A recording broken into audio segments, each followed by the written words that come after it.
এটা খুব দুঃখজনক ব্যাপার। আমি অ্যাডভোকেট শফিকুল ইসলাম সবুজ, জনতা বাংলাদেশ পার্টির চেয়ারম্যান এবং সুপ্রিম কোর্টের একজন আইনজীবী। নির্বাচনের ভোটের কালির সুগনের আগেই ইতিমধ্যেই যদি ডিজেল, অকটেল, পেট্রোল এমনকি কেরোসিনের 20 টাকা দাম বৃদ্ধি করে, সেক্ষেত্রে আমাদের আমরা হতাশ হওয়া ছাড়া আর কিছুই নেই। নতুন সরকার 2 মাসও যায়নি, এই সরকারের কাছে আমাদের প্রত্যাশা ছিল বেশি। শেখ হাসিনার প্রতি আমরা সবাই বিরক্ত ছিলাম, দুঃশাসনে বিরক্ত হয়ে কিন্তু জুলাই বিপ্লব করে আমরা এই সরকারকে, শেখ হাসিনা সরকারকে বিতাড়িত করে একটা নতুন সরকার বাংলাদেশে নিয়ে এসেছি। উদ্দেশ্য আমরা ভালো থাকবো, কিন্তু আসলে খুব দুর্ভাগ্য আমাদের, আমরা হতাশ হতে হচ্ছে যে জিনিসপত্র দাম ব্যাপক হারে আবার বাড়ছে। প্রতি লিটারে 1 টাকা 2 টাকা 3 টাকা না, 20 টাকা প্রতি লিটারে বেড়েছে। এই প্রতি লিটারে বাড়ার কারণে কিন্তু বাস ভাড়া বাড়বে, লঞ্চ ভাড়া বাড়বে, পরিবহন খাতে বাড়বে, সবজির দাম বাড়বে, কাপড়ের দাম বাড়বে, বা বাংলাদেশের প্রত্যেকটি জিনিসের দাম বাড়বে। তাহলে এই টাকাটা কে দিবে? জনগণ দিব। তাহলে আমরা সরকারকে ক্ষমতা বসিয়েছি কি জনগণের প্রকৃতিকে বারবার দেওয়ার জন্য? সরকার কি আমাদেরকে যে বারবার এইভাবে নিরাশ করছে, সাধারণ মানুষ কোথায় যাবে? বাংলাদেশের খুব দুর্ভাগ্য আমি দেখলাম, স্বাধীনতার পরে অন্তত এই শেখ হাসিনার সরকার 17 বছর বাংলাদেশের মানুষকে পিষ্ট করে ফেলেছে। মানুষের এই দহন জ্বালা থেকে একটা নতুন সরকার চেয়েছিল। বিএনপির যে আকাশচুম্বী জনপ্রিয়তা ছিল, আমার কাছে মনে হচ্ছে খুব দ্রুতই যেন সেই জনপ্রিয়তা 10 নামবে, যদি বিএনপি তার সম্মান মর্যাদা ধরে রাখতে না পারে এবং জনগণের অনুভূতি না বোঝে। এই মুহূর্তে সরকার যে কোনো মূল্যেই এই ডিজেল অকটেলের দাম বাড়ানোটা বন্ধ করা দরকার ছিল, যে কোনো মূল্যে। কারণ এই যে ডিজেলের দাম বাড়াইছে, এখন সরকার বাড়াইছে 20 টাকা, বাস বাড়াবে 60 গুণ, লঞ্চ বাড়াবে 70 গুণ, এইভাবে প্রতিটি সেক্টরে ডবল যে ভাড়া বৃদ্ধি হবে, এই টাকাটা কে দিবে? আমি দেবো। তা আমি যে দিব, আমার কি ইনকাম সোর্স বাড়ছে? দিনের দিন মানুষ বেকার হচ্ছে। এই যে আপনি যত হকার আছে সব হকারে তুলে দিচ্ছেন, 60 থেকে 70 লক্ষ হকার এবং তাদের পরিবার আছে। এই যে প্রায় কোটিখানেক যে জনসংখ্যা তো না খেয়ে আছে, তাদের পরিবার, সন্তানদি, বাবা মা, এরা অর্থ কষ্টে আছে। মানুষ এমনিতেই বেকার, মানুষের উপার্জন নাই, মানুষের হাতে টাকা নাই। দিনের দিন গরিবের আরো গরিব হচ্ছে, ধনীরা ধনী হচ্ছে। এই যে পাল্লা দিয়ে বেড়ে যাচ্ছে বাংলাদেশ, সাধারণ মানুষ কোত্থেকে ব্যয় পোষণ করবে? দিনের দিন বাসা ভাড়া বাড়তেছে, তাহলে আমার কাছে টাকাই নাই, অথচ সরকার দাম বাড়াচ্ছে। তাহলে যেই সরকার জনগণের সরকার কি জনগণের বিপক্ষে এবং জনগণের বিপক্ষে কোনো সিদ্ধান্ত নিতে পারে? এই জন্য জনতা বাংলাদেশ পার্টির পক্ষ থেকে আমরা খুব হতাশ এবং দুঃখ প্রকাশ করছি। অনতি বিলম্বে তারেক রহমান নতুন প্রধানমন্ত্রীর কাছে আমাদের নিবেদন থাকবে, দয়া করে আপনি এই ডিজেল অকটেলের যে 20 টাকা দাম বৃদ্ধি করেছেন, এটা প্রত্যাহার করুন।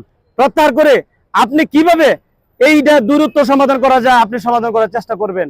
আজকে এই যে ডিজেল, অকটেল, পেট্রোল নিয়ে বাংলাদেশে যে সিচুয়েশন তৈরি হয়েছে, এই সিচুয়েশন আপনার নতুন সরকারের জন্য কিন্তু একটা বিব্রতকর পরিস্থিতি সৃষ্টি হয়েছে। আইন শৃঙ্খলা পরিস্থিতি অবনতি এবং এই সারা বাংলাদেশে আইন শৃঙ্খলা পরিস্থিতিকে নিয়ন্ত্রণে নিয়ে আসতে হবে। বাংলাদেশের মানুষের এখনো কিন্তু নিরাপত্তা নাই, ইউনূসের আমলে ছিল না, এখনো নাই। যে কোনো একটা মানুষকে ইচ্ছা করলে আপনি পিটিয়ে মেরে ফেলতে পারবেন, মারার পরে কিন্তু পুলিশ আসে। তাহলে বাংলাদেশের সবচেয়ে বেশি ইম্পর্টেন্ট কিন্তু আইনের শাসন প্রতিষ্ঠা করা। নেপালের সরকার আর বাংলাদেশের সরকার, আপনি দেখেন আকাশ পাতাল পার্থক্য। নেপালের সরকারের বিপ্লবের মধ্য দিয়ে ক্ষমতায় এসে সরকার কি করলো? সে মানে কোনো ধরনের প্রোটোকল নেই, কোনো আত্মীয় স্বজনদেরকে প্রায়োরিটি নেই, নিজস্ব লোকদের প্রায়োরিটি নেই। এই যে একটা সত্যিকার অর্থে যেটা গণতান্ত্রিক, সত্যিকার অর্থে যেটা দেশের কল্যাণকামী, এটা কিন্তু দেখলে বোঝা যায়। তাহলে আলটিমেটলি আমরা যারা রাষ্ট্র পরিচালনা করব, আমাদেরকে কিন্তু সবসময় মনে রাখতে হবে যে ক্ষমতা নয় জনতাকে প্রায়োরিটি দিবে। আর বাংলাদেশ হলো গরিব দেশ, পৃথিবীর সবচেয়ে বেশি ঘনত্ব দেশ হলো বাংলাদেশ। এখানে প্রায় 20 কোটির অধিক মানুষ গাদাগাদি করে বসবাস করতে হয়। বাসে, ট্রাকে, রাস্তা, যানজটে প্রতিটি ক্ষেত্রে ভোগান্তি হয়নি। বাংলাদেশে কিন্তু সমস্যার শেষ নাই। এই দেশে আপনার তেল নাই, গ্যাস নাই, বিদ্যুৎ নাই, পানি নাই, আমাদের টাকা নাই, ব্যবসা বাণিজ্য ভালো না, মন্দ, সকল ক্ষেত্রে আমাদের সমস্যা। এই সমস্যা থেকে দ্রুত উত্তরণের রাস্তা কিন্তু সরকারকে বের করতে হবে। এই সরকার কিন্তু আই হ্যাভ এ প্ল্যান, এই ডিক্লারেশন দিয়ে কিন্তু মানুষের মন কেড়েছে। মানুষ কিন্তু সে আশায় বসে আছে যে জননেতা তারেক রহমান উনি প্রধানমন্ত্রী হয়েছেন, উনি ব্যতিক্রম কিছু দেখাবেন এবং জনগণের কল্যাণকামী এমন কিছু সিদ্ধান্ত নেবেন। এখন সরকার, আপনি বলবেন যে ফ্যামিলি কার্ড দিয়েছে, কৃষি কার্ড দিয়েছে, কিন্তু মানে সার্বজনীন মানুষের যে কল্যাণ হয়, যেই মানুষের উপকারটা এবং সবার হাতে হাতে একটা সচ্ছলতা আসে, এমন করতে হবে।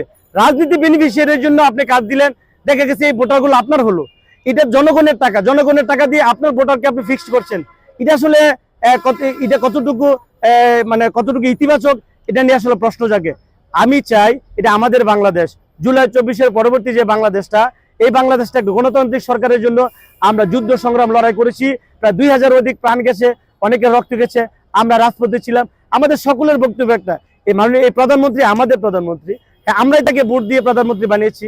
আমরা প্রত্যাশা করি উনি জনগণের প্রধানমন্ত্রী হবে, জনগণের কল্যাণমুখী সিদ্ধান্ত নেবে এবং যেগুলো সত্যিকার অর্থে জনগণের উপকার হবে। মানুষের হাতে টাকা নাই, প্রধানমন্ত্রীকে বুঝতে হবে। এবং মানুষের হাতে টাকা নাই, মানুষ বেকার, কর্মসংস্থান বৃদ্ধি করা উচিত। মাননীয় প্রধানমন্ত্রী ফ্যামিলি কার্ড দিয়েছেন, কৃষি কার্ড দিয়েছেন, আমি অভিনন্দন জানাচ্ছি। কিন্তু উনি এই যে মানুষ কর্মসংস্থানের সৃষ্টি করে বেকারত্ব নিরসন করতে হবে, কলকারখানা বৃদ্ধি করতে হবে এবং মানুষকে পর্যাপ্ত কাজের সুযোগ সুবিধা দিতে হবে। নয়তোবা মানুষ, বাংলাদেশ যে ঋণের সংকটে পড়ছে, দিনের দিন আমরা কোথায় যাব, কোথায়